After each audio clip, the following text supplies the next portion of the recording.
तो आप सबका पत्र हमारे बंधुओं का बहुत धन्यवाद जो आप इस कार्यक्रम पर पहुँचे। आज हमारा संकेतित धरना इस कारण लगा क्योंकि एवं सहायक महाप्रबंधक जो काशीपुर है उनके द्वारा कर्मचारी उत्पीड़न किया जा रहा है, लगातार हमारे संगठन का शोषण किया जा रहा है, कहीं ना कहीं संगठन की नज़रअंदाज भी किया जा रहा है।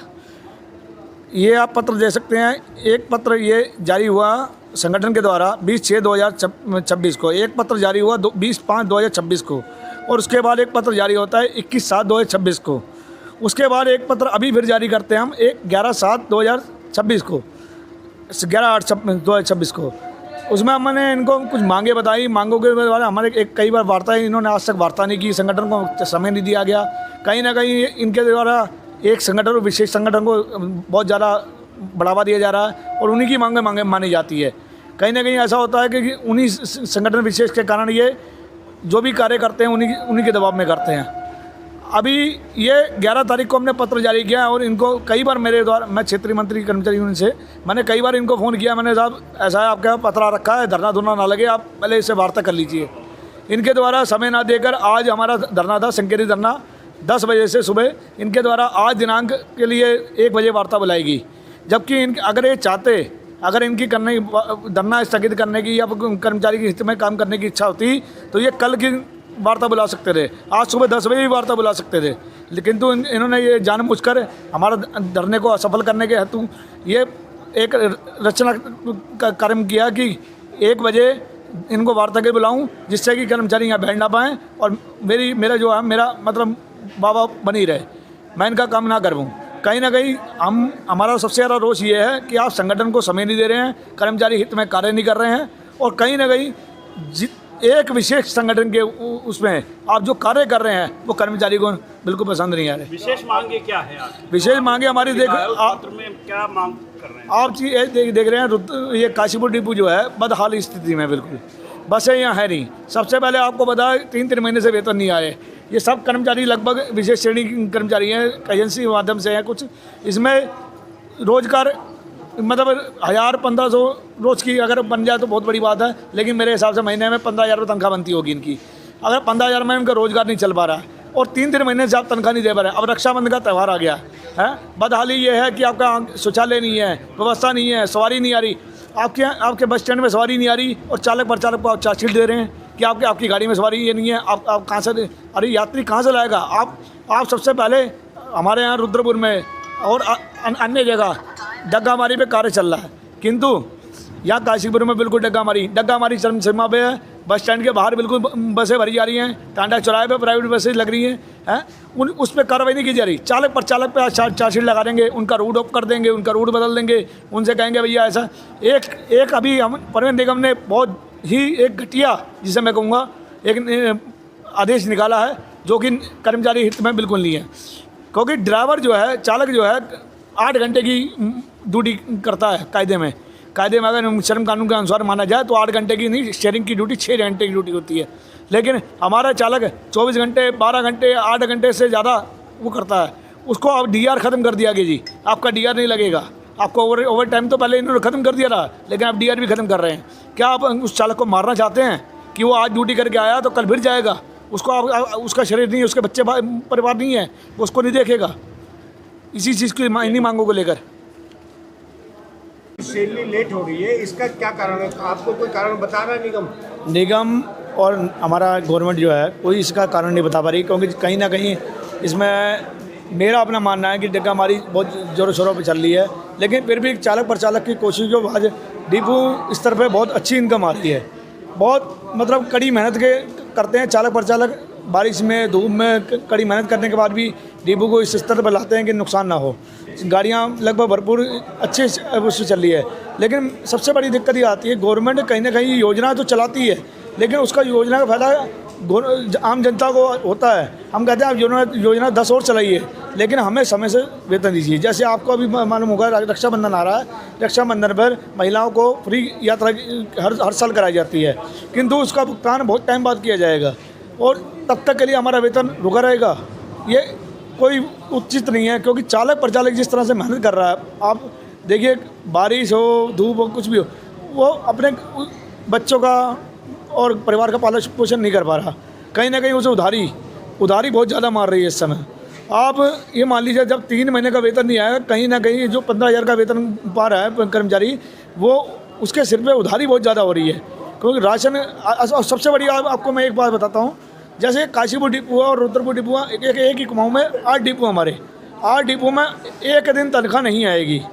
काशीपुर को आ जाएगी, रुद्रपुर को परसों आएगी, हल्द्वानी ऐसे अलग अलग डेट में आती है। तो हम 2 पड़ोसी हैं, ये काशीपुर में है, मैं रुद्रपुर में हूँ, पड़ोसी हैं, लेकिन एक ही दूध वाले से लेते हैं दूध। इन्होंने पैसे दे दिए भैया आज, अब हमने दे दिए भैया अभी पैसे नहीं आए, तनख्वाह नहीं आई, तो हम उसके सामने झूठे पड़ जा रहे हैं। सबसे पहले 1 तारीख फिक्स की जाए, गवर्नमेंट को 1 तारीख फिक्स करनी चाहिए 7 तारीख से। वो शर्म कानून का नियम है, कहीं भी आप कंपनी हो या कुछ भी हो, 1 तारीख फिक्स करने का नियम है। आप 7 को नहीं दे पा रहे, 10 तक दे दो, लेकिन 1 तारीख आप फिक्स करिए। आपका नियम, हमें भी पता लगेगा, हमने किसी को पैसा देना है, राशन लेना है, तो हम 7 तारीख तक ले पाएंगे। हमारी जवान फीकी बढ़ ली है, हम उधारी में ब्याज के तरह दब पड़े हैं। क्रेडिट कार्ड हो या किसी के बेचारे को दुख हो सुख हो, हॉस्पिटल कई ऐसे हमारे कर्मचारी हैं। अब अभी कल आप परसों आपने देखा होगा, एक मीडिया के माध्यम से मैंने देखा, हर द्वार में एक पर्चा लगाने, बस के नीचे आगे जान की देनी चाहिए, क्योंकि उसको तनख्वाह नहीं मिली। वो यूपी बस के नीचे लेट गया था, अगले टायर के नीचे। बताइए ये कंडीशन आ गई है, क्या करें? क्योंकि घर जाए तो पारिवारिक टेंशन, आर्थिक स्थिति है ही नहीं सही, परिवार में टेंशन चल रही है, कोई बीमार है, कोई दुख है, कोई सुख है। घर वाले कह रहे हैं भाई राशन लाओ, अब कंडक्टर वगैरह ड्राइवर कहाँ से लाएं? जब उसकी जिम्मे पैसा होगा तभी तो लाएंगे। हैं, घर से अलग सुन रहा है, विभाग से अलग सुन रहा है, यहाँ ड्यूटी आता, ड्यूटी नहीं मिलती, घर जाता तो कुछ नहीं मिलता, क्या करेगा इंसान? ये बहुत मतलब महत्वपूर्ण मुद्दा है, और इस पे गवर्नमेंट को सोचना चाहिए।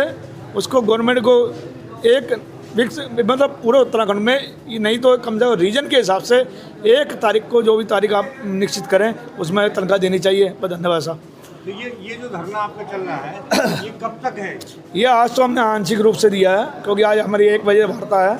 अगर 1 बजे वार्ता हमारी सफल रहती है तो ठीक है, नहीं तो हमारे कल से पूर्ण रूप से बहिष्कार रहेगा, और धरना आंदोलन जो भी आगे रणनीति बनेगी हम आपको बता देंगे। तो क्या बसें भी आप बंद करने का वो? अगर जरूरत पड़ी, बसों के चक्का जाम करने की जरूरत पड़ी, या किसी और आंदोलन की जरूरत पड़ी, अगर आत्मदाह या किसी तरह की भी जरूरत पड़ेगी, तो हम कर्मचारी लड़ने के लिए, क्योंकि भूख से वैसे मर रहे हैं हम। अगर ऐसे मर जाएंगे, हड़ताल करके मर जाएंगे तो वो बढ़िया है। तो भूख से वैसे मर रहे हैं, घर परिवार वैसे रो रहा है इस समय। तो घर जा रहे हैं, बच्चा रोज जाके कहता पापा फीस जमा करनी है। हम कहें बेटा अभी रुक जा, 2 दिन रुक जा। अब पता लगा 2 दिन रुक गए, 2 दिन मैडम को कह दिया, 2 दिन बाद फिर बच्चों को टोकती है वजह आपकी फीस नहीं आई।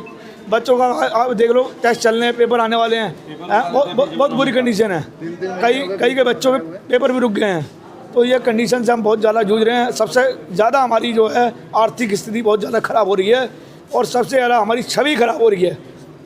हमारे साथ साथ ये लगा लीजिए गवर्नमेंट की और परिवहन निगम की भी छवि खराब हो रही है। मैं आपके माध्यम से सरकार से एक आग्रह करना चाहता हूं कि समय से वेतन दे दे, जिससे कर्मचारी को पालन पोषण अच्छे से हो सके। नमस्कार। पहले सर हमारी जो तनख्वाह थी वो 5 या 6 तारीख को दी जाती थी। उसके बाद इन्होंने बढ़ाते बढ़ाते 20 को कर दी। 20 के बाद 1 महीना गोल कर दिया, अब 2-2.5 महीने गोल कर। अगर हम लोकल चलते हैं, इस टाइम कामर का टाइम है, थोड़ी कम इनकम आती है, तो और गाड़ियाँ सब डिपो की चल रही है, हमारी फ़ौरन बंद कर देती है, बंद कर दो जी इसको। अगर कहीं भी हम लोग गाड़ी चलाते हैं, गाड़ी 10-20 दिन में जमती है, चलती है, इनकम लानी चालू करती, जब इनकम आनी चालू होती जब गाड़ी बंद कर दो। सारा दिन जहाँ बैठ के हम चले जाते हैं, कोई हमें पैसा नहीं मिलता, 100-200 रुपये अपने पल्ले से खा के अपने घर चले जाते हैं। किसी की कोई सुनाई नहीं है। रेगुलर भी आता है, वो भी धक्के खा रहा है, डेली वेज वाला भी धक्के खा रहा है। हम ये चाहते हैं कि हम जहाँ आए हैं तो हमें ड्यूटी नहीं मिलती तो हमें 250 किलोमीटर मिले। रेगुलर 2 बजे तक आके बैठता है, उसकी पी लगनी चाहिए, मगर जहाँ किसी की कोई सुनाई नहीं है, कोई किसी को ना सुनता है ना मानता है, अपनी मनमर्जी अफसर कर रहे हैं बस। हल्द्वानी या किसी शहर में भी जाते हैं, अगर हम कहीं से सवारी उठाते हैं तो वहाँ कैमरे लग रहे हैं, कैमरे में ऑनलाइन चालान हो रहा। उसमें हम क्या करें, जब वहाँ सवारी खड़ी है तो हमें उतारनी भी है, चढ़ानी है, और उसका चालान का पैसा सारा हमारे ड्राइवरों का कट रहा, किसी का 10,000, किसी का 15,000, किसी का 5,000। हम तो गाड़ी चला रहे हैं तो विभाग की चला रहे हैं, विभाग के हित के लिए सवारी उठा रहे हैं, इनकम ला रहे हैं, और पैसा हमारा कट रहा है। पुलिस हमें तंग कर रही है। पहली बात तो हमारी तनख्वाह लेट ना की जाए, एक डेट फिक्स होनी चाहिए मंथली।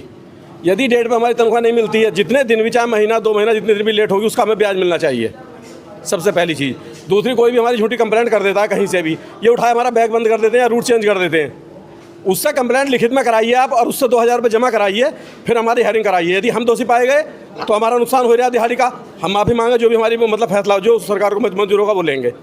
यदि हमारी गलती नहीं निकली तो 2000 रुपये हमें दिए जाएँ हमारी तनख्वाह के रूप में, ताकि जिस दिन हम यहाँ रुके हेयरिंग पे हमारा नुकसान हुआ रुकने का, वो उसकी पूर्ति हो। इनका क्या सिस्टम है, कोई भी मतलब झूठा हमें गाली दे रहा है, हमें मार रहा है, यहाँ कंप्लेंट कर रहा है, उठाएंगे बैग बंद कर देंगे तुरंत। ये कौन सा तरीका है? आप हेयरिंग के बाद जब फैसला होगा तब बैग बंद करिएगा, क्या क्या पोजीशन बनती है वो जबकि जब देखी जाएगी। पहले से निर्णय लेने का कोई किसी को अधिकार नहीं है, खाली झूठी कंप्लेंट पे किसी ने झूठा फ़ोन कर दिया, ना लिखित में ना कुछ है, मौखिक फ़ोन आया और बैग बंद। पता लगा 1 महीना हम घर बैठे, क्यों बैठे हैं भाई? 1 महीने तक हम उससे लिखवा के ला रहे हैं, नहीं कर रहे हैं, जब जाके वो यहाँ फैसले मतलब ये हम रूट खोल के देते हैं। एक शिकायत और, कम दूसरी सवारी हमसे लड़ती, किस बात की रोक रहे हो?